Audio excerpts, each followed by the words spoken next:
എത്ര ശ്രമിച്ചിട്ടും ലൈഫ് അങ്ങോട്ട് സെറ്റിൽ ആവുന്നില്ല. ജോലി ചെയ്ത് ശമ്പളം കയ്യിലേക്ക് വരുന്നുണ്ട്, എന്നാലും കയ്യിൽ പറയതൊക്കെ ആയിട്ട് കാശൊന്നുമില്ല. അപ്പൊ എത്ര ശ്രമിച്ചിട്ടും എത്ര ഹാർഡ് വർക്ക് ചെയ്തിട്ട് നിങ്ങൾക്ക് പണം ഉണ്ടാക്കാൻ സാധിക്കാത്തതിന്റെ കുറച്ച് കാരണങ്ങളെ കുറിച്ച് അതെങ്ങനെ മറികടക്കാം എന്നാണ് നമ്മൾ ഈ വീഡിയോയിൽ ഡിസ്കസ് ചെയ്യുന്നത്. സോ വീഡിയോ മുഴുവനായിട്ട് കാണുക. വീഡിയോ ഇഷ്ടമാണെങ്കിൽ എന്റെ ചാനൽ സബ്സ്ക്രൈബ് ചെയ്ത് ബെൽ ബട്ടൺ എനേബിൾ ചെയ്ത് വെക്കുക. ഫേസ്ബുക്കിൽ ഈ വീഡിയോ കാണുന്ന സുഹൃത്തുക്കൾ എന്റെ പേജ് ഫോളോ ചെയ്യാനും വീഡിയോ ലൈക്ക് ചെയ്യാനും ഷെയർ ചെയ്യാനും മറക്കരുത്. Without further delay, let's get in the video. I am Adil Hussain. Welcome to my channel.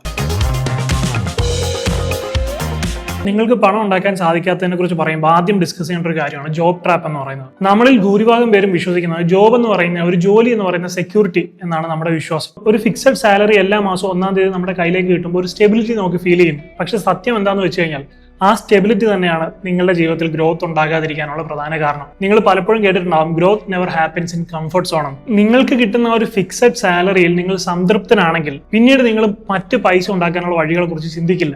ഈ കിട്ടുന്ന സാലറിയിൽ എങ്ങനെ ജീവിതം മുന്നോട്ട് കൊണ്ടുപോകാന്നായിരിക്കും നിങ്ങൾ ആലോചിക്കുന്നത്. അങ്ങനെ ചിന്തിക്കുമ്പോൾ നിങ്ങൾ ചെയ്യുന്ന എന്താണ്? നിങ്ങളുടെ ചെലവുകളിൽ നിങ്ങൾ കോംപ്രമൈസ് ചെയ്യും. അതേസമയം നിങ്ങളുടെ വരവിൽ, നിങ്ങളുടെ ഇൻകത്തിൽ നിങ്ങൾ കോൺസെൻട്രേറ്റ് ചെയ്യുന്നില്ല. പേ ചെക്ക് ടു പേ ചെക്ക് എന്ന് പറയുന്ന പോലെ എല്ലാ മാസം 1-ാം തീയതി നിങ്ങൾക്ക് പൈസ കിട്ടുന്നു, 20-ാം തീയതി 22-ാം തീയതി ആകുമ്പോഴത്തേക്ക് ആ പൈസ തീരുന്നു. പിന്നുള്ള 8 ദിവസം എങ്ങനെയെങ്കിലും ഓടിച്ച് നീക്കുന്നു അടുത്ത സാലറി കിട്ടുന്നവരെ. അപ്പൊ ആദ്യം വരുത്തേണ്ട ചേഞ്ച് എന്ന് പറയുന്നത് നിങ്ങളുടെ മൈൻഡ് സെറ്റിലാണ്. നിങ്ങൾക്ക് കിട്ടുന്ന പൈസയിൽ നിങ്ങൾക്ക് ഹാപ്പി ആകാം, സന്തോഷവാനായിട്ടിരിക്കാം, പക്ഷെ ഒരിക്കലും സാറ്റിസ്ഫൈഡ് ആവരുത്. നമ്മൾ ഒരു കാര്യത്തിൽ സാറ്റിസ്ഫൈഡ് ആയി കഴിഞ്ഞാൽ പിന്നീട് നമ്മൾ അതിനുവേണ്ടി ഒരിക്കലും ശ്രമിക്കില്ല. ഇപ്പൊ ഞാൻ പറയാം, ഞാനൊരു പരീക്ഷ എഴുതി, ആ പരീക്ഷയിൽ ഞാൻ ജയിച്ചു.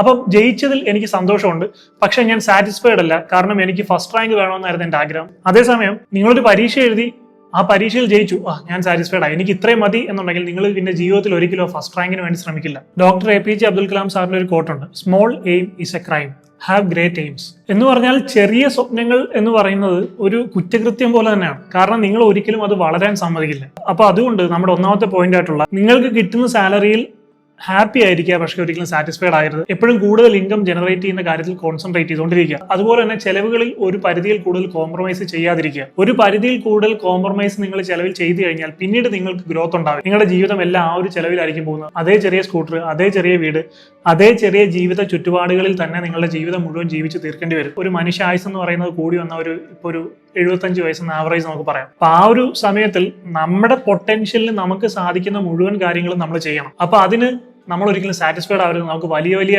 ഗോൾസ്, നമുക്ക് വലിയ വലിയ എയിംസ്, ഡ്രീംസ് ഉണ്ടാവണം. അതിനുവേണ്ടി ശ്രമിച്ചുകൊണ്ടേയിരിക്കണം. രണ്ടാമത്തെ കാര്യം എന്ന് പറയുന്നത് ഒരേ ഒരു ഇൻകം സോഴ്സിൽ മാത്രം ഡിപ്പെൻഡ് ചെയ്യുന്നത്.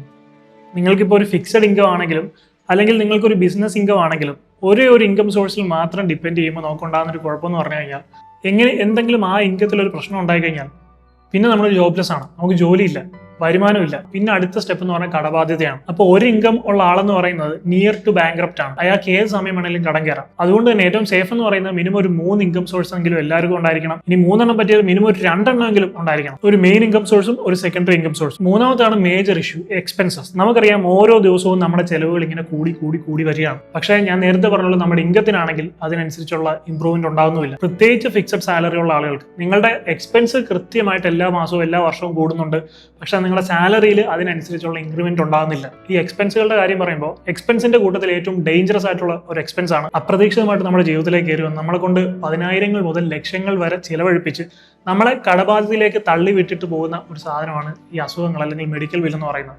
അതുകൊണ്ട് നമ്മൾ ഫസ്റ്റ് പ്രിക്കോഷൻ അവിടെ എടുക്കണം. ഒന്ന് ആലോചിച്ച് നോക്കും, നമ്മുടെ വീട്ടിലുള്ള ആർക്കെങ്കിലും നമുക്ക് ഒരു മെഡിക്കൽ എമർജൻസി അല്ലെങ്കിൽ ഒരു ഹോസ്പിറ്റലിൽ അഡ്മിറ്റ് ആയി ചികിത്സിക്കേണ്ട ഒരു അവസ്ഥ വന്നു വിചാരിക്കുക. പിന്നെ നമ്മൾ വേറെ ഒന്നും നോക്കില്ല. നമ്മൾ മറ്റെന്ത് കാര്യത്തിന് വേണ്ടി മാറ്റി വെച്ചിരിക്കുന്ന പൈസ ആണെങ്കിലും നമ്മൾ മറ്റെന്ത് സേവിങ്സ് ആണെങ്കിലും നമ്മൾ ആദ്യം അതിലേക്കായിരിക്കും നോക്കുന്നത്, അതെടുത്തിട്ടായിരിക്കും ചെലവഴിക്കുന്നത്. അപ്പൊ ഈ പണം സ്വരൂപിക്കാൻ ചിലപ്പോൾ 5, 6 അല്ലെങ്കിൽ 10 വർഷത്തെ നമ്മുടെ കഷ്ടപ്പെട്ടുണ്ടാക്കിയ പൈസ ആയിരിക്കും അത്. നമ്മൾ ഉറുമ്പ് അരിമണി കൂട്ടുന്ന പോലെ കൂട്ടി വെച്ചിരിക്കുന്ന ഒരു പൈസ ആയിരിക്കും. ഒരൊറ്റ മെഡിക്കൽ എമർജൻസി ഇതെല്ലാം കൂടെ തൂത്തുവാരി എടുത്തുകൊണ്ട് പോകുന്നത്. പക്ഷേ ഈ അസുഖം വരുന്നതിന് തൊട്ട് മുമ്പ് വരെ നമ്മൾ ചിന്തിക്കുന്നത് എന്താണ്? എനിക്ക് അങ്ങനെ വലിയൊരു മെഡിക്കൽ എമർജൻസി ഒന്നും വരാൻ ചാൻസ് ഇല്ല എന്നുള്ളതായിരിക്കും നമ്മുടെ വിശ്വാസം. ഇപ്പോൾ ഒരു സാധാ പനി വന്ന് അഡ്മിറ്റ് ആയാൽ തന്നെ 10,000 15,000 ഒക്കെയാണ് നമ്മുടെ ഹോസ്പിറ്റൽ ബില്ല് ഡിസ്ചാർജ് ആകുമ്പോൾ കൊടുക്കേണ്ടത്. ഇതൊരു സാധാ പനിയുടെ കാര്യം. ഇനി വല്ല കരൾ സംബന്ധമായിട്ടുള്ള അസുഖങ്ങളോ ഹൃദ്രോഗമോ ക്യാൻസറോ പോലുള്ള അസുഖങ്ങളൊക്കെ ആണെങ്കിൽ നമ്മുടെ വീട് വരെ ചിലപ്പോൾ വിൽക്കേണ്ട അവസ്ഥ ഉണ്ടാവും. അതുകൊണ്ടാണ് നമ്മുടെ ജീവിതത്തിൽ അപ്രതീക്ഷിതമായിട്ട് കയറി വന്ന് നമ്മളെ നശിപ്പിക്കാൻ കെൽപ്പുള്ള ആ ഒരു വില്ലനെ അതിനെ ആദ്യം സ്റ്റോപ്പ് ചെയ്യണം. അതിന് നമ്മൾ ആദ്യം ചെയ്യേണ്ടത് ഒരു ഹെൽത്ത് ഇൻഷുറൻസ് എടുക്കുക എന്നുള്ളത്. അസുഖങ്ങൾ വരുന്നതിന് നമുക്ക് ഒരിക്കലും തടയാൻ സാധിക്കില്ല, അത് നമ്മുടെ കയ്യിലുള്ള കാര്യമല്ല. പക്ഷേ നമുക്ക് അതിന് ഒരു പ്രിവെൻഷൻ എടുക്കാൻ സാധിക്കും. ഒരു ഹെൽത്ത് ഇൻഷുറൻസ് എടുത്തു വെക്കുകയാണെങ്കിൽ ഈ പറയുന്ന ചിലവുകളെല്ലാം ആ ഒരു ഹെൽത്ത് ഇൻഷുറൻസിൽ കവറായി പോകും. നമ്മൾ കഷ്ടപ്പെട്ടുണ്ടാക്കിയ സമ്പാദ്യം അവിടെ തന്നെ ഉണ്ടാകുകയും ചെയ്യും. അങ്ങനെ വലിയൊരു കടബാധയിൽ നിന്നും നമ്മുടെ വീട് വിൽക്കേണ്ട അവസ്ഥയിൽ നിന്നൊക്കെ നമുക്ക് രക്ഷ നേടാൻ സാധിക്കും. ഇപ്പൊ നമ്മൾ നോക്കുകയാണെങ്കിൽ 25% വരെ ഡിസ്കൗണ്ടിൽ 51ഓളം ഇൻഷുറൻസ് കമ്പനികളിൽ നിന്ന് കമ്പയർ ചെയ്ത് ബെസ്റ്റ് ഇൻഷുറൻസ് എടുക്കാനുള്ള അവസരമുണ്ട്. അതിനുള്ള ലിങ്ക് ഞാൻ ഈ വീഡിയോയുടെ കമന്റ് സെക്ഷനിലും ഡിസ്ക്രിപ്ഷനിലും കൊടുത്തിട്ടുണ്ട്. മാസം വെറും 400 to 500 രൂപ റേഞ്ച് പ്രീമിയം തുകയിൽ തുടങ്ങി 1 കോടി രൂപ വരെ കവർ ലഭിക്കുന്ന ഹെൽത്ത് ഇൻഷുറൻസ് പ്ലാനുകൾ നിങ്ങൾക്ക് അവിടെ കാണാൻ സാധിക്കും. ഇന്നിപ്പോൾ ലാസ്റ്റ് GST അപ്ഡേറ്റ് വന്നപ്പോൾ ഹെൽത്ത് ഇൻഷുറൻസിന്റെ പുറത്തുള്ള GST ഗവൺമെന്റ് എടുത്ത് കളഞ്ഞത് കാരണം മുമ്പ് നമ്മൾ അടച്ചിരുന്ന പ്രീമിയം കൊണ്ട് ഇപ്പോൾ ഇരട്ടി കവറേജ് ഉള്ള ഇൻഷുറൻസ് എടുക്കാൻ സാധിക്കും. അപ്പോൾ ഇന്നത്തെ നമ്മുടെ ജീവിത സാഹചര്യത്തിൽ ലക്ഷങ്ങൾ വരുന്ന ഒരു ഹോസ്പിറ്റൽ ബില്ല് എപ്പോൾ വേണമെങ്കിലും നമ്മുടെ കയ്യിലേക്ക് കിട്ടാവുന്നതാണ്. ആ രീതിയിലാണ് രോഗങ്ങളും മെഡിക്കൽ എക്സ്പെൻസും ഒക്കെ വർദ്ധിച്ചു വരുന്നത്. അപ്പോൾ ഇതുവരെ ഒരു ഹെൽത്ത് ഇൻഷുറൻസ് എടുത്തിട്ടില്ലാത്ത ആളുകൾ ഞാൻ കമന്റ് സെക്ഷനിലും ഡിസ്ക്രിപ്ഷനിലും കൊടുത്തിരിക്കുന്ന ലിങ്കിലൂടെ അല്ലെങ്കിൽ സ്ക്രീനിൽ കാണുന്ന QR കോഡ് സ്കാൻ ചെയ്ത് നിങ്ങൾക്ക് ഇഷ്ടപ്പെട്ട ഒരു പ്ലാൻ സെലക്ട് ചെയ്ത് നിങ്ങളുടെ ആരോഗ്യവും സമ്പാദ്യവും സുരക്ഷിതമാക്കാവുന്നതാണ്. ഇനി മറ്റൊരു കാര്യം പറയാം. ഇപ്പോൾ അജയ് എന്ന് പറയുന്ന ഒരു വ്യക്തി, അയാളാണ് ആ കുടുംബത്തിന്റെ ഏണിംഗ് മെമ്പർ എന്ന് വിചാരിക്കുക. ആ കുടുംബത്തിൽ അയാൾക്ക് മാത്രമാണ് വരുമാനം. അയാളെ ആശ്രയിച്ചാണ് ആ കുടുംബത്തിലുള്ള ആളുകൾ ജീവിക്കുന്നത്. പെട്ടെന്ന് ഇയാൾക്ക് എന്തെങ്കിലും സംഭവിച്ചു കഴിഞ്ഞാൽ ആ കുടുംബത്തിന്റെ വരുമാനം അവിടെ നിന്നുപോയി. പിന്നീട് ഈ കുടുംബത്തിന് മുന്നോട്ട് പോകാൻ ഒരു വരുമാനമില്ല. അങ്ങനെയുള്ള പല കുടുംബങ്ങളെ നമ്മൾ കണ്ടിട്ടുണ്ട്. അപ്പോൾ ഈ ഹോം ലോൺ അടയ്ക്കണം, വെഹിക്കിൾ ഉണ്ടെങ്കിൽ അതിന്റെ ലോൺ അടയ്ക്കണം, കുട്ടികളുടെ വിദ്യാഭ്യാസം നടത്തണം, വീട്ടു ചെലവുകൾ കൊണ്ടുപോകണം. അപ്പോൾ ഇതൊക്കെ മാനേജ് ചെയ്യാൻ ചിലപ്പോൾ ആദ്യം കടമായിരിക്കും വാങ്ങിക്കുന്നത്. അങ്ങനെ വലിയൊരു കടബാധ്യത ഉണ്ടാവും. അടുത്തൊരു 10-15 വർഷമെങ്കിലും എടുക്കും ആ കടബാധ്യതയിൽ നിന്നൊക്കെ ഒന്ന് ആ കുടുംബം പുറത്തു വരാൻ. അപ്പോൾ അതൊക്കെ മുന്നിൽ കണ്ടുകൊണ്ട് അത്രയും നാളത്തെ പണമൊന്നും ആദ്യമേ സമ്പാദിച്ചു വെക്കാനൊന്നും പലർക്കും സാധിക്കില്ല. ചില ആളുകൾ അതിനുവേണ്ടി വില കൂടിയ ലൈഫ് ഇൻഷുറൻസ് ഒക്കെ എടുത്തു വെച്ചിട്ടുണ്ടാവും. പക്ഷെ നമ്മുടെ ഫിനാൻഷ്യൽ കേപ്പബിലിറ്റിക്ക് ഉള്ളിൽ നിന്നുകൊണ്ട് കുറഞ്ഞ പ്രീമിയത്തിൽ വലിയ കവറേജ് കിട്ടുന്ന തരത്തിലുള്ള ടേം ഇൻഷുറൻസ് ഇതിനു വേണ്ടി നമുക്ക് എടുക്കാൻ സാധിക്കും. അതായത് മാസം 400-500 രൂപയിൽ തുടങ്ങി 2 കോടി രൂപ വരെ കവറേജ് കിട്ടുന്ന തരത്തിലുള്ള ടേം പ്ലാനുകളുണ്ട്. അപ്പൊ ഈ തുക കൊണ്ട് ആ ഒരു വ്യക്തി ഉണ്ടായിരുന്നപ്പോൾ അയാൾ സമ്പാദിച്ചുകൊണ്ടിരുന്നപ്പോൾ ഏത് രീതിയിലാണോ ആ കുടുംബം ജീവിച്ചത് ആ രീതിയിൽ തന്നെ സാമ്പത്തിക ബുദ്ധിമുട്ടുകൾ ഇല്ലാതെ ആ കുടുംബത്തിന് മുന്നോട്ട് ജീവിച്ചു പോകാൻ സാധിക്കും. ഇപ്പോൾ നോക്കുകയാണെങ്കിൽ 15% ഡിസ്കൗണ്ടിൽ നമുക്ക് അങ്ങനെയുള്ള ടേം ഇൻഷുറൻസുകൾ എടുക്കാൻ സാധിക്കും. അതിനുവേണ്ടിയുള്ള ലിങ്കും ഞാൻ ഡിസ്ക്രിപ്ഷനിലും കമന്റ് സെക്ഷനിലും കൊടുത്തിട്ടുണ്ട്. പിന്നെ നമ്മൾ നേരത്തെ ഹെൽത്ത് ഇൻഷുറൻസിന്റെ കാര്യം പറഞ്ഞ പോലെ തന്നെ ടേം ഇൻഷുറൻസുകളിൽ നിന്നും ഗവൺമെന്റ് GST എടുത്തു മാറ്റിയിട്ടുണ്ട്. അപ്പോൾ അതിന്റെ ഒരു പ്രയോജനം എന്ന് പറയുന്നത് പണ്ട് കൊടുത്തിരുന്ന പ്രീമിയത്തിൽ ഇപ്പോൾ ഡബിൾ കവറേജ് നമുക്ക് എടുക്കാൻ സാധിക്കും. അപ്പോൾ ഇതെടുക്കാൻ വൈകുന്നതിന്റെ ഒരു പ്രശ്നം എന്ന് പറയുന്നത് നിങ്ങൾക്ക് പ്രായം കൂടുന്തോറും നിങ്ങൾ അടയ്ക്കേണ്ടി വരുന്ന പ്രീമിയവും കൂടും. ഇപ്പോൾ എടുക്കുകയാണെങ്കിൽ നമുക്ക് ആദ്യം കിട്ടുന്ന ഈ കുറഞ്ഞ പ്രീമിയം തന്നെ അവസാനം വരെ അടച്ചാൽ മതി. ഇനി നിങ്ങളുടെ ടേം കാലാവധി കഴിയുമ്പോൾ നിങ്ങൾ മൊത്തം അടച്ച പണം റീഫണ്ട് കിട്ടുന്ന തരത്തിലുള്ള പ്ലാനുകളും ഉണ്ട്. അപ്പോൾ ഇന്ത്യയിലെ വിവിധ ഇൻഷുറൻസ് കമ്പനികളെ താരതമ്യം ചെയ്ത് നിങ്ങൾക്ക് അനുയോജ്യമായിട്ടുള്ള ഒരു ടേം ഇൻഷുറൻസ് എടുക്കാനുള്ള ലിങ്ക് ഞാൻ കമന്റ് സെക്ഷനിലും ഡിസ്ക്രിപ്ഷനിലും കൊടുത്തിട്ടുണ്ട്. അല്ലെങ്കിൽ സ്ക്രീനിൽ കാണുന്ന ഈ QR കോഡ് സ്കാൻ ചെയ്താലും മതി. അപ്പോൾ പ്രോപ്പർ ആയിട്ടുള്ള ഒരു ഫിനാൻഷ്യൽ പ്ലാനിങ്, ഒരു സമ്പാദ്യം ഉണ്ടാക്കി തുടങ്ങുന്നതിന് മുമ്പ് ഇത് നിർബന്ധമായിട്ടും ചെയ്തിരിക്കണം. അപ്പോൾ പണം ഉണ്ടാക്കുക എന്ന് പറയുന്ന പോലെ തന്നെ ഉള്ളൊരു സ്കില്ലാണ് നമ്മൾ ഏൺ ചെയ്യുന്ന പണം സുരക്ഷിതമായിട്ട് വെക്കുക എന്നുള്ളത്. അപ്പോൾ ചെലവുകളുടെ കാര്യം പറഞ്ഞപ്പോൾ 2 തരത്തിലുള്ള ചെലവുകളുണ്ടെന്ന് നമ്മൾ പറഞ്ഞു. ഒന്നാമത്തത് നമുക്ക് നിയന്ത്രിക്കാൻ സാധിക്കാത്ത ചെലവുകൾ, ഈ മെഡിക്കൽ എക്സ്പെൻസുകൾ പോലുള്ള ചെലവുകൾ, അതെങ്ങനെ നിയന്ത്രിക്കണം, അതിനെ എങ്ങനെ മാനേജ് ചെയ്യണം എന്ന് നമ്മൾ പറഞ്ഞു. രണ്ടാമത്തെ ചെലവെന്ന് പറയുന്നത് നമുക്ക് കൺട്രോൾ ചെയ്യാൻ പറ്റുന്ന ചെലവുകളാണ്. അപ്പോൾ അതിൽ ഒന്നാണ് ഇമ്പൾസീവ് ബൈയിങ് എന്ന് പറയുന്നത്. അതായത് എന്തെങ്കിലും ഒരു കാര്യം കാണുമ്പോൾ തന്നെ ചാടിക്കയറി വാങ്ങിക്കുക എന്ന് പറയുന്നത്. ഇപ്പം നിങ്ങൾക്ക് എന്തെങ്കിലും ഒരു കാര്യം കണ്ടു, അത് വേണമെന്ന് തോന്നുകയാണെങ്കിൽ ഒരു 15 ദിവസത്തെ കൂളിംഗ് പീരീഡ് കൊടുക്കുക. ഇപ്പൊ നിങ്ങൾ ബാങ്ക് ട്രാൻസ്ഫർ ഒക്കെ ചെയ്യുന്ന ആളുകളാണെങ്കിൽ നിങ്ങൾക്കറിയാം, നമ്മളൊരു ബെനിഫിഷ്യറി ആദ്യമായിട്ട് ആഡ് ചെയ്യുകയാണെങ്കിൽ ഒരു 24 മണിക്കൂറത്തെ അല്ലെങ്കിൽ ഒരു 12 മണിക്കൂറത്തെ കൂളിംഗ് പീരീഡ് ഉണ്ട്. ആ 12 മണിക്കൂർ കഴിഞ്ഞിട്ടേ നമുക്ക് ഈ ബെനിഫിഷ്യറിക്ക് പൈസ ട്രാൻസ്ഫർ ചെയ്യാൻ സാധിക്കുള്ളൂ. അതുപോലെ തന്നെ നിങ്ങളുടെ ജീവിതത്തിൽ ഓരോ സാധനങ്ങൾ വാങ്ങിക്കുമ്പോഴും അല്ലെങ്കിൽ ഇമ്പൾസീവ് ആയിട്ട് എന്തെങ്കിലും ഒരു സാധനം വാങ്ങിക്കാൻ തോന്നുമ്പോൾ അതിനും ഒരു കൂളിംഗ് പീരീഡ് കൊടുക്കുക. നിങ്ങൾക്ക് എന്താണ് വേണ്ടത്, അത്രയും നിങ്ങളുടെ ജീവിതത്തിൽ അത്യാവശ്യമുള്ള കാര്യമല്ലെങ്കിൽ, അതായത് നമ്മുടെ ജീവിതത്തിൽ അത്യാവശ്യം, ആവശ്യം, ആഡംബരം, അനാവശ്യം, ഇങ്ങനെ 4 തരത്തിലുള്ള ചെലവുകളുണ്ട്. അപ്പൊ അതിൽ അത്യാവശ്യം ആയിട്ടുള്ള ചെലവുകൾ അല്ലെങ്കിൽ അതിനൊരു 15 ദിവസത്തെ കൂളിംഗ് പീരീഡ് കൊടുക്കുക. അത്യാവശ്യമുള്ള ചെലവുകൾ എന്നൊക്കെ പറഞ്ഞാൽ എന്താണ്, നമുക്ക് ഇപ്പോൾ ഒരു പനി വന്നു മരുന്ന് വാങ്ങിക്കുക, അല്ലെങ്കിൽ വണ്ടിയുടെ പെട്രോൾ തീർന്നു പെട്രോൾ അടിക്കുക, മൊബൈൽ ബാലൻസ് കഴിഞ്ഞു മൊബൈൽ റീചാർജ് ചെയ്യുക, ഫുഡ് കഴിക്കണം അത് അത്യാവശ്യമുള്ള ചെലവാണ്, വീടിന്റെ റെന്റ് കൊടുക്കണം അത് അത്യാവശ്യമുള്ള ചെലവാണ്. അപ്പൊ ഇങ്ങനെയുള്ള അത്യാവശ്യമുള്ള ചെലവുകളല്ല.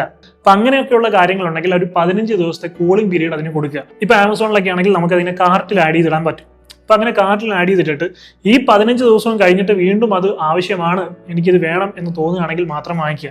ഇതിൽ പല ചെലവുകളും നിങ്ങൾ ഇങ്ങനെ ചെയ്യുമ്പോൾ ഒരു 15 ദിവസം കഴിയുമ്പോൾ അതിന്റെ ആവശ്യമില്ലായിരുന്നു എന്ന് നിങ്ങൾക്ക് തന്നെ തോന്നും. അപ്പോൾ അങ്ങനെ ഒരു അനാവശ്യ ചെലവ് ഉണ്ടാകുന്നതിൽ നിന്ന് നിങ്ങൾക്ക് നിങ്ങളെ തന്നെ കൺട്രോൾ ചെയ്യാൻ സാധിക്കും. മറ്റൊരു ചെലവാണ് ordering food instead of cooking. എപ്പോഴും നമ്മൾ കുക്ക് ചെയ്ത് കഴിക്കുന്നതിന് എപ്പോഴും ഓർഡർ ചെയ്യുക. ഇപ്പോൾ വീക്ക്ലി വൺസ് ഓർ ടോയ്സ് ഒക്കെ അങ്ങനെ ഓർഡർ ചെയ്ത് എന്തെങ്കിലും സ്പെഷ്യൽ ഫുഡ് കഴിക്കുന്നതിൽ തെറ്റില്ല. പക്ഷെ എപ്പോഴും ഇങ്ങനെ എനിക്ക് ആ ഫുഡ് വേണം, ഒരു ഫുഡിന് ഇപ്പം വീട്ടിലുണ്ടാക്കുന്ന ഫുഡിനോട് താല്പര്യമില്ലാതെ പുറത്തുനിന്ന് കഴിക്കുന്നതുകൊണ്ട് 2 വിധത്തിലുള്ള പ്രശ്നങ്ങളാണ്. ഒന്ന്, നിങ്ങളുടെ ഹെൽത്തിൽ പല രീതിയിലുള്ള പ്രശ്നങ്ങളുണ്ടാകും. ഈ ഫാസ്റ്റ് ഫുഡൊക്കെ പല രീതിയിലുള്ള ഹെൽത്ത് ഇഷ്യൂസ് ഉണ്ടാക്കും. രണ്ടാമത്തെ പ്രശ്നം എന്ന് പറയുന്നത് നിങ്ങളുടെ എക്സ്പെൻസ് അത്രത്തോളം വർദ്ധിച്ചുകൊണ്ട് വരും. നിങ്ങൾ ഉദ്ദേശിക്കുന്ന രീതിയിൽ നിങ്ങളുടെ എക്സ്പെൻസ് നിൽക്കില്ല. ഇപ്പം മൂന്നാമത്തെ കാര്യമാണ് നിങ്ങൾക്ക് പല രീതിയിലുള്ള സബ്സ്ക്രിപ്ഷൻസ് ഉണ്ടാവും. ഒരു ഇമ്പൾസീവ് തോട്ടിന്റെ പേരിൽ ചിലപ്പോൾ ചാടിക്കറിയ സബ്സ്ക്രിപ്ഷൻ എടുക്കുന്നതായിരിക്കും, പക്ഷേ അത് നിങ്ങൾ വളരെ റെയർ ആയിട്ടായിരിക്കും ഉപയോഗിക്കുന്നത്. ഇപ്പോൾ ഒരു ഉദാഹരണം പറയുകയാണെങ്കിൽ ഒരു സിനിമ കാണണമെന്ന് തോന്നി നിങ്ങൾ നെറ്റ്ഫ്ലിക്സിന്റെ സബ്സ്ക്രിപ്ഷൻ എടുത്തു, പക്ഷേ അത് കഴിഞ്ഞ് നിങ്ങൾ അത് ഉപയോഗിക്കുന്നേ ഇല്ല. അപ്പോൾ അത് നിങ്ങൾക്ക് വലിയൊരു വേസ്റ്റ് ആണ്. വീട്ടിൽ ന്യൂസ് പേപ്പർ വരുത്തുന്നു, പക്ഷേ നിങ്ങൾ ആ പേപ്പർ വായിക്കാറേ ഇല്ല. നിങ്ങൾ ഓൺലൈനിൽ ഫേസ്ബുക്കിലാണ് വാർത്തകൾ കാണുന്നത്, അല്ലെങ്കിൽ യൂട്യൂബിലാണ് നിങ്ങൾ വാർത്തകൾ കാണുന്നത്. അപ്പോൾ ആ ന്യൂസ് പേപ്പറിന്റെ സബ്സ്ക്രിപ്ഷൻ എന്ന് പറയുന്നത് നിങ്ങൾക്കൊരു വേസ്റ്റ് ഓഫ് മണിയാണ്. അപ്പോൾ അത് ക്യാൻസൽ ചെയ്യുക. മൂന്നാമത്തെ കാര്യമാണ് EMI ട്രാപ്സ് എന്ന് പറയുന്നത്. എന്താണ് EMI ട്രാപ്സ്? നിങ്ങൾക്കൊരു 20,000 രൂപ സാലറി ഉണ്ടെന്ന് വിചാരിക്കുക. നിങ്ങൾക്കൊരു മൊബൈൽ ഫോൺ വേണം. അപ്പോൾ നിങ്ങൾ എന്ത് ചെയ്തു? ഒരു 3,000 രൂപ മന്ത്ലി അടയ്ക്കുന്ന സ്കീമിൽ EMIയിൽ ഒരു മൊബൈൽ ഫോൺ എടുത്തു. അപ്പോൾ നിങ്ങൾ ആലോചിക്കും ബാക്കി 17,000 രൂപ എനിക്കുണ്ടല്ലോ എന്ന് ആലോചിക്കും. അത് കഴിഞ്ഞാണ് നിങ്ങൾ ചിന്തിക്കുന്നത് വീട്ടിലേക്ക് TV ഒന്ന് മാറാം, പുതിയൊരു TV വാങ്ങിക്കാമെന്ന് വിചാരിക്കുന്നു. TVക്കും ആവുന്ന ഒരു 3,000 രൂപ മന്ത്ലി EMI, അതും മന്ത്ലി EMI വെച്ച് TV എടുക്കുന്നു. ഇങ്ങനെ ഒരു 5-6 കാര്യമാകുമ്പോൾ നിങ്ങളുടെ സാലറിയുടെ ഒരു 70-80% EMIയിൽ തന്നെ പോകും. മാസം മാസം കുറച്ച് വെച്ച് അടച്ചാൽ മതിയല്ലോ എന്ന് നമ്മൾ ആലോചിക്കുമ്പോൾ ഈ EMI എല്ലാം കൂടി വലിയൊരു എമൗണ്ട് ആവുമെന്ന് നമ്മൾ ആലോചിക്കുന്നില്ല. നമ്മൾ ആദ്യം പ്രൈമറി ആയിട്ട് ചിന്തിക്കുന്ന EMI ഇത്രയല്ലേ വരുന്നുള്ളൂ, 2,500 രൂപയല്ലേ വരുന്നുള്ളൂ, എനിക്ക് 20,000 രൂപ ഉണ്ടല്ലോ. പക്ഷെ ആദ്യം നമുക്കുള്ള EMIകളെ കുറിച്ചൊന്നും നമ്മൾ ആലോചിക്കുന്നില്ല. ഇതെല്ലാം കൂടെ കൂട്ടിയിട്ട് വലിയൊരു എമൗണ്ട് ആവും. പിന്നെ നമ്മുടെ ജീവിത ചെലവിന് മാറ്റിവെക്കാൻ പൈസ ഇല്ലാതാവും. മാത്രമല്ല നാളെ നമ്മൾ ചെയ്തുകൊണ്ടിരിക്കുന്ന ജോലിയിൽ നമുക്ക് എന്തെങ്കിലും അത്രത്തോളം ബുദ്ധിമുട്ടുണ്ടാവുകയാണെങ്കിൽ പോലും നമുക്ക് ആ ജോലി വിടാൻ പറ്റാത്ത അവസ്ഥയാവും. നമ്മളവിടെ ജോബ് ട്രാപ്പിൽ പെട്ടുക എന്ന് പറയും, EMI ട്രാപ്പിൽ പെട്ടു. ഈ EMI അടയ്ക്കേണ്ടത് കാരണം നമ്മൾ ഇഷ്ടമല്ലാത്ത ജോലിയാണെങ്കിൽ പോലും അത് കഷ്ടപ്പെട്ട് ചെയ്യേണ്ട ഒരു അവസ്ഥ ഉണ്ടാവും. സോ അത്യാവശ്യമുള്ള കാര്യങ്ങൾക്ക് മാത്രം EMI എടുത്ത് തലയിലേക്ക് വെക്കുക. അടുത്തൊരു കാര്യമാണ് ബൈയിങ് ഗാഡ്ജറ്റ്സ് ഫോർ സ്റ്റാറ്റസ്. അതായത് ആളുകൾക്കിടയിൽ സ്റ്റാറ്റസ് സിമ്പലിന് വേണ്ടി സാധനം വാങ്ങിക്കാം. നിങ്ങൾക്ക് അതിനുള്ള വരുമാനം ഉണ്ടെങ്കിൽ പ്രശ്നമില്ല, സ്റ്റാറ്റസ് ഒക്കെ ചെയ്യുന്നത് നല്ല കാര്യമാണ്. പക്ഷേ അത്രത്തോളം വരുമാനം ഇല്ലാത്ത ഒരാൾ സ്റ്റാറ്റസിന് വേണ്ടി മാത്രം നിങ്ങളുടെ കയ്യിലില്ലാത്ത പൈസ കടമൊക്കെ വാങ്ങിച്ച് ചെലവഴിച്ച് ഗാഡ്ജറ്റ്സ് സ്റ്റാറ്റസിന് വേണ്ടി വാങ്ങിക്കുക. അത് വലിയ ഒരു തെറ്റാണ്, ഒരിക്കലും ചെയ്യാൻ പാടില്ലാത്ത കാര്യമാണ്. നിങ്ങൾക്ക് ഒരിക്കലും ഫിനാൻഷ്യൽ ഫ്രീഡം ഉണ്ടാവില്ല, നിങ്ങൾക്ക് ഒരിക്കലും സ്ട്രെസ്സും കടബാധ്യത ഒഴിഞ്ഞിട്ട് സമയം ഉണ്ടാവില്ല. അടുത്ത പ്രധാനപ്പെട്ട ഒരു പ്രശ്നമാണ് സീറോ ഫിനാൻഷ്യൽ പ്ലാനിങ് എന്ന് പറയുന്നത്. നിങ്ങളുടെ വരവ് ചെലവ് കണക്കുകൾ കൃത്യമായിട്ട് നോട്ട് ചെയ്ത് വെക്കുക. ഇപ്പൊ ഞാൻ എൻ്റെ പല വീഡിയോയിലും ഈ കാര്യം പറഞ്ഞിട്ടുണ്ട്. മുമ്പ് ക്യാഷ് ബുക്ക് എന്ന് പറയുന്ന ഒരു ആപ്പ് അതിനുവേണ്ടി ഉപയോഗിക്കാൻ ഞാൻ പറഞ്ഞിരുന്നു. പക്ഷേ ഇതിപ്പോൾ അത് സബ്സ്ക്രിപ്ഷൻ ആക്കിയിട്ടുണ്ട്. അത്യാവശ്യം സബ്സ്ക്രിപ്ഷൻ ചാർജ് ഇപ്പോൾ അതിന് കൊടുക്കേണ്ടി വരുന്നതുകൊണ്ട് തന്നെ നിങ്ങൾക്ക് ഇനി മറ്റൊരു ആപ്പ് യൂസ് ചെയ്യാം. ഇപ്പം ഞാൻ യൂസ് ചെയ്യുന്ന ഒരു ആപ്പാണ് അക്കൗണ്ട് മാനേജർ എന്ന് പറയുന്നത്. എന്തായാലും അതിന്റെ ഒരു പിക്കും ഫോട്ടോയും ഞാനിവിടെ കൊടുത്തേക്കാം. അക്കൗണ്ട് മാനേജർ എന്നാണ് ആപ്പിന്റെ പേര്. അത് നിങ്ങൾക്ക് ഫ്രീ ആയിട്ട് യൂസ് ചെയ്യാം. അതിൽ നിങ്ങൾ കൃത്യമായിട്ട് നിങ്ങളുടെ വരവ് ചെലവുകൾ മാർക്ക് ചെയ്തിടുക. അതായത് ഒരു മാസം നിങ്ങൾക്ക് ഇൻകം എത്ര കിട്ടുന്നു, ആ ഇൻകം എല്ലാ മാസവും 1-ാം തീയതി ഇൻകം എന്ന് പറഞ്ഞു കൊടുത്തിട്ട് ക്യാഷ് ഇൻ എന്ന് പറയുന്ന ആ ഒരു കോളത്തിലായിട്ട് കൊടുക്കുക. പിന്നെ ഓരോ രൂപ ചെലവഴിക്കുമ്പോഴും നിങ്ങൾ പുറത്തേക്ക് പോയി പെട്രോൾ അടിച്ചു, 100 രൂപ ക്യാഷ് ഔട്ട് എന്ന് പറഞ്ഞ് അപ്പം തന്നെ അതിനകത്ത് മാർക്ക് ചെയ്തിടുക. അതുപോലെ നിങ്ങൾ പച്ചക്കറി വാങ്ങിച്ചു, വെജിറ്റബിൾസ് എന്ന് പറഞ്ഞിട്ട് അതിന് ചിലവായ 100 രൂപ അത് അതിനകത്ത് ഇൻപുട്ട് ചെയ്യുക. അങ്ങനെ ഓരോ ചിലവുകളും അതിനകത്ത് മാർക്ക് ചെയ്തിടുക. അപ്പം ആ ആപ്പിൽ തന്നെ നമുക്ക് കാണാൻ സാധിക്കും എത്ര രൂപ നമുക്ക് ഇതുവരെ ചിലവായി, എത്ര രൂപ നമ്മുടെ സാലറിയിൽ ഇനി ബാക്കിയുണ്ടെന്ന്.